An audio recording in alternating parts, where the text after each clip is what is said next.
दशरथ के राज दुलारे, कौशल्या की आंखों के तारे, ये सूर्य वंश के सूरज है, ये रघुकुल के उजियारे।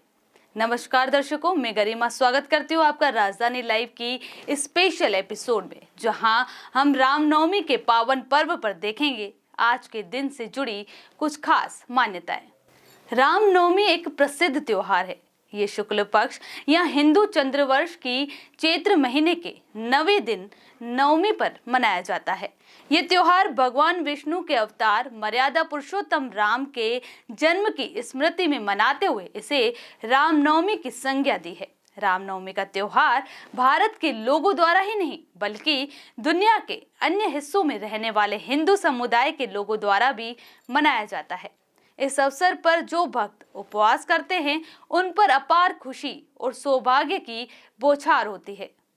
महान महाकाव्य रामायण के अनुसार हिंदू वर्ष 5114 ईसा पूर्व में इसी दिन राजा दशरथ की प्रार्थना स्वीकार हुई थी। यह राजा दशरथ की 3 पत्नियां थी, कौशल्या, सुमित्रा और कैकेयी, लेकिन तीनों में से कोई भी उसे अपना वंश नहीं दे पाई। वंश प्राप्त करने के लिए महान ऋषि वशिष्ठ ने राजा दशरथ को पवित्र अनुष्ठान पुत्र कामेष्टि यज्ञ करने की सलाह दी।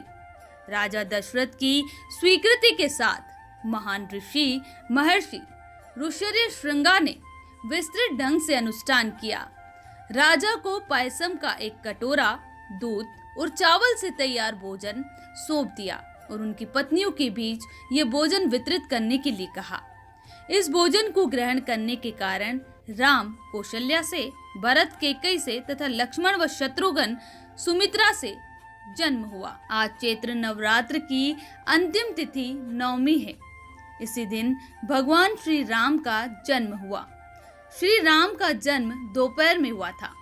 उसी समय कर्क लग्न और अभिजीत मुहूर्त था। भगवान के जन्म के समय सूर्य, बुध, गुरु, शुक्र और शनि का विशेष योग बना था।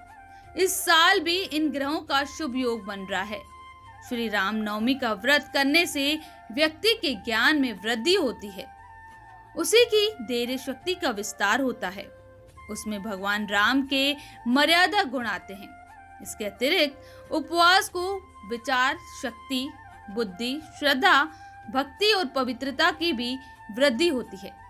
इस व्रत विषय में कहा जाता है कि जब इस व्रत को निष्काम भाव से किया जाता है और आजीवन किया जाता है तो इस व्रत के फल सर्वाधिक प्राप्त होते हैं।